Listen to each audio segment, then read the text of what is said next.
तो साथियों, हम लोग बायोलॉजी के चैप्टर में कोशिका पढ़ने जा रहे हैं और उसके लिए मैंने आपके लिए एक पीपीटी तैयार की है जिसमें कुछ क्वेश्चंस हैं और जो आपको आने वाले एग्जाम में सहायता देंगे। तो चलिए शुरू करते हैं अपना सबसे पहला क्वेश्चन जिसका नाम है कोशिका। और कोशिका का जो पहला क्वेश्चन है वो है कि नाभिक के अलावा, ठीक है, कोशिका के किस कोशिकांग में डीएनए होता है। डीएनए क्या होता है?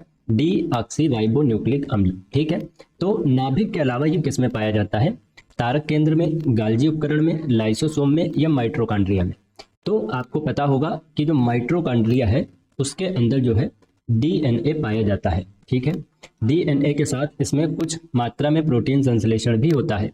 ठीक, और क्या है माइटोकॉन्ड्रिया के बारे में और हम क्या जानते हैं? इसको हम पावर हाउस ऑफ सेल भी कहते हैं। पावर हाउस ऑफ सेल भी कहते हैं क्योंकि जो एटीपी का निर्माण है वो इसी के अंदर होता है। ठीक है, एटीपी का निर्माण, वैसे इस पे भी एक अच्छा क्वेश्चन बनता है कि एटीपी का निर्माण कहाँ पर होता है, तो उसमें एक ऑप्शन माइटोकॉन्ड्रिया भी होता है। लेकिन एटीपी का जो मेन निर्माण होता है वो होता है हरित लवक में। किसमें होता है? हरित लवक में, जिसको हम क्या कहते हैं? क्लोरोप्लास्ट कहते हैं। ठीक है, तो ये क्वेश्चन का आंसर क्या हो गया? माइटोकॉन्ड्रिया। देखते हैं कि क्या कह रहा है। तो कह रहा है कि नाभिक के अलावा कोशिका के माइटोकॉन्ड्रिया और हरित लवक, दो है ना, क्लोरोप्लास्ट और माइटोकॉन्ड्रिया जो कोशिकांग हैं, इनके अंदर क्या है? डीएनए पाया जाता है।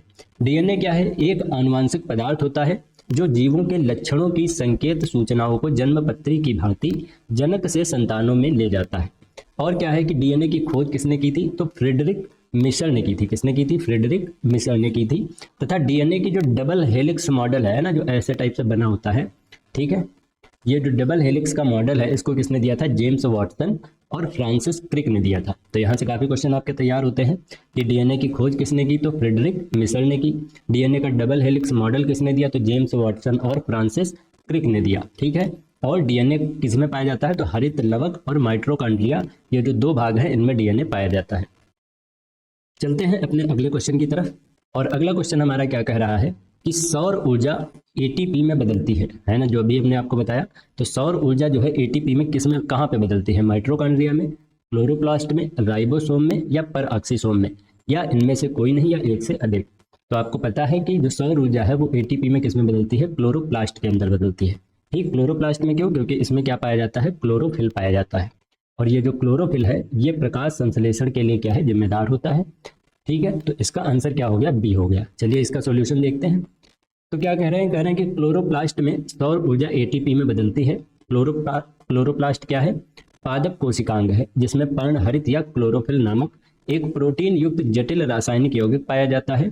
यह वर्णक पत्तों के हरे रंग का कारण है। आपसे कई बार एग्जाम में पूछा जाता है कि पत्तियों का रंग हरा क्यों होता है, तो वो किसकी वजह से होता है? क्लोरोफिल की वजह से होता है या पर्णहरित की वजह से होता है। ठीक है, तो आई होप आपको इतना समझ आ गया होगा। आगे चलते हैं। अगला क्वेश्चन क्या कह रहा है कि जीवों में अत्यधिक विविधता, यानी कि बहुत प्रकार के जीव हमारी पृथ्वी पर पाए जाते हैं। तो ये जो विविधताएं हैं ये इसका कारण क्या है? अनुकूलन है, सहभागिता है, उत्परिवर्तन है या बहुगुणसूत्रता है। ठीक, तो इसका कारण क्या है? उत्परिवर्तन। उत्परिवर्तन को क्या कहते हैं? म्यूटेशन। ठीक है, तो आइए देखते हैं इसका आंसर। तो कह रहे हैं कि वैज्ञानिकों का वह समूह जिसने प्रकृतिवाद के सिद्धांत को आधुनिक रूप दिया उसे क्या कहते हैं? नव डार्विनवाद कहते हैं। आधुनिक नव डार्विनवादियों के अनुसार जीनों में जो साधारण परिवर्तन है उसके बाद में क्या होते हैं? नए जीव बनते हैं। ठीक है, सबसे पहले परिवर्तन किसमें होता है? जीन। तो जीन जब बदलते हैं तो उससे क्या होते हैं? नए जीव बनते हैं।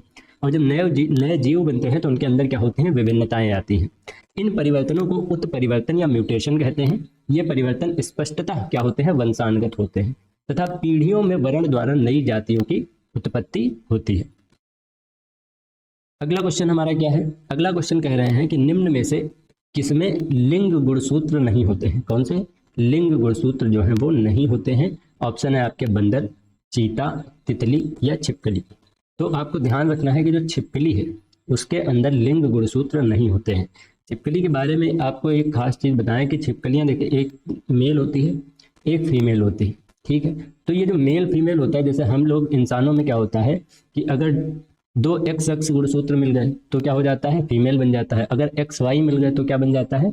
मेल बन जाता है। लेकिन छिपकलियों में ये मेल फीमेल का जो डिसीजन है वो किस पे निर्भर करता है? ताप पे, है ना। अगर ताप मेल के फेवर में है तो बच्चा मेल हो जाएगा, अगर ताप फीमेल के फेवर में है तो फीमेल हो जाएगा। तो आइए देखते हैं इसका सॉल्यूशन। कहना है कि छिपकली की अनेक प्रजातियों के साथ साथ अनेक सरीसृपों में लिंग गुणसूत्र जो है नहीं होते हैं, और इनमें जो लिंग लिंग निर्धारण है वो किसकी वजह से होता है? पर्यावरणीय ताप की वजह से होता है। जो हमारे आसपास का टेम्परेचर है, ठीक है, वो डिसाइड करता है कि इनका जो बच्चा है वो मेल होगा कि फीमेल होगा, यानी कि नर होगा कि मादा होगा। अगले क्वेश्चन की तरफ चलते हैं। अगला क्वेश्चन है कि प्लाज्मा झिल्ली, ठीक है, किसकी बनी होती है? प्रोटीन की, लिपिड की, कार्बोहाइड्रेट की, या दोनों, यानी कि प्रोटीन और लिपिड की। तो कौन सा सही हो जाएगा? डी, जो प्लाज्मा झिल्ली है वो प्रोटीन और लिपिड दोनों की बनी होती है। आइए देखते हैं इसका सॉल्यूशन। क्या कह रहे हैं? कह रहे हैं प्लाज्मा झिल्ली, या इसी को हम क्या कहते हैं? कोशिका झिल्ली, क्या है? एक अर्धपारगम्य सजीव झिल्ली है। अर्धपारगम्य का मतलब जहां से कुछ चीजें इधर से इधर और इधर से इधर जा सके। तो प्रत्येक सजीव कोशिका के जीव द्रव्य को घेर कर रखती है, ठीक है। ये जैसे कोशिका है, इसके अंदर गाल्जी बॉडी, माइटोकॉन्ड्रिया, ये सारी चीजें होती हैं।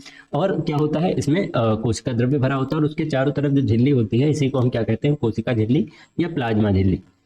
तो प्रत्येक सजीव कोशिका के जीव द्रव्य को घेर कर रखती है। रॉबर्टसन द्वारा प्रस्तुत अवधारणा के अनुसार कोशिका झिल्ली की बाहरी एवं भीतरी परतें प्रोटीन द्वारा और मध्य वाली परत का निर्माण किसके द्वारा होता है? लिपिड के द्वारा होता है ना। 3 परतें हैं, 1, 2 और 3। तो ये जो बाहर वाली है ये किससे बनती है? प्रोटीन से, ठीक है। बाहर वाली किससे बनती है? प्रोटीन से। और ये जो बीच वाली झिल्ली है इसका निर्माण किससे होता है? लिपिड से होता है। तो वर्तमान में कोशिका झिल्ली की संरचना से संबंधित सिंगर और निकोलसन द्वारा प्रस्तुत अवधारणा जो है वो सबसे अधिक मानी जाती है। इसके अनुसार कोशिका झिल्ली में फास्फोलिपिड की 2 परतें होती हैं और बीच में कुछ प्रोटीन होती है, ठीक है। तो सिंगर और निकोलसन के अनुसार अगर पूछा जाए तो कोशिका झिल्ली किससे बनती है? जैसे इन्होंने बताया था कि ऊपर नीचे प्रोटीन की बनी होती, बीच वाली लिपिड की होती है, लेकिन इनका कहना है कि जो ऊपर नीचे वाली है ये फास्फोलिपिड होता है। कौन सा होता है? फास्फोलिपिड होता है, ठीक है। और जो बीच वाली परत होती है ये जो है ये किससे बनी होती है? प्रोटीन से बनी होती है, ठीक। तो ये 2 अलग अलग अवधारणाएं हैं। ये जो है ये किसकी है? सिंगर और निकोलसन की है। और ये जो लिपिड और प्रोटीन वाली अवधारणा है ये किसकी है? रॉबर्टसन की है, ठीक है। चलिए चलते हैं आगे। अगला क्वेश्चन है कि प्रोटीन संश्लेषण में निम्न कोशिकांगों में से किनकी भूमिका सबसे अधिक महत्वपूर्ण है, ठीक है। इसके संश्लेषण की बात हो रही है, प्रोटीन संश्लेषण की बात हो रही है। तो किसकी भूमिका इंपॉर्टेंट है? लाइसोसोम और सेंट्रोसोम की, या अंतःद्रवी जालिका और राइबोसोम की, या गाल्जी उपकरण और माइटोकॉन्ड्रिया की, या लाइसोसोम और माइटोकॉन्ड्रिया की। तो आपको पता है कि प्रोटीन के संश्लेषण के लिए जो मेन बॉडी है वो कौन सी है? राइबोसोम। तो हमारा आंसर कौन सा हो जाएगा? बी, ठीक है। चलते हैं इसके सॉल्यूशन की तरफ। कह रहे हैं कि कोशिका में प्रोटीन संश्लेषण में अंतःद्रवी जालिका यानी कि एंडोप्लाज्मिक रेटिकुलम और राइबोसोम की भूमिका क्या होती है? सर्वाधिक महत्वपूर्ण होती है। एक अंतःद्रवी जालिका की कला में क्या होते हैं? राइबोसोम लगे होते हैं ना। राइबोसोम किस में लगे होते हैं? एंडोप्लाज्मिक रेटिकुलम या अंतःद्रवी जालिका में लगे होते हैं। और ये राइबोसोम प्रोटीन संश्लेषण के क्या होते हैं? निर्माण स्थल होते हैं, यानी कि यहीं पर प्रोटीन का निर्माण होता है। हमारा अगला प्रश्न क्या है कि मानव शरीर के किस अंग में लसिका कोशिकाएं बनती हैं? यकृत में, दीर्घ अस्थि में, अग्न्याशय में, या तिल्ली में? तो जो लसिका कोशिकाएं हैं वो किस में बनती हैं? तिल्ली में बनती हैं, यानी कि डी जो है इसका राइट आंसर है। आइए देखते हैं इसका सॉल्यूशन। तो क्या कह रहे हैं कि लसिका कोशिकाएं, जिनको लिम्फोसाइट सेल्स बोलते हैं, एक प्रकार की क्या है? श्वेत रक्त कणिकाएं हैं। श्वेत रक्त कणिकाएं यानी कि WBC, यानी कि व्हाइट ब्लड सेल्स, ठीक है। इनका निर्माण कहाँ कहाँ पर होता है? तो सबसे पहले कहाँ होता है? लसिका ग्रंथियों में होता है। दूसरा स्थान क्या है? तिल्ली है। तीसरा स्थान क्या है? थाइमस ग्रंथि है। और चौथा स्थान क्या है? अस्थि मज्जा है, ठीक है। ये चारों स्थान आपको याद रखने हैं। कौन कौन से? लसिका ग्रंथि, तिल्ली, थाइमस ग्लैंड और अस्थि मज्जा, ठीक है। इन 4 जगह पर इनका निर्माण होता है। बी लिम्फोसाइट तथा टी लिम्फोसाइट ये लसिका कोशिकाओं के 2 प्रमुख प्रकार हैं, ठीक है। तो चलते हैं आगे।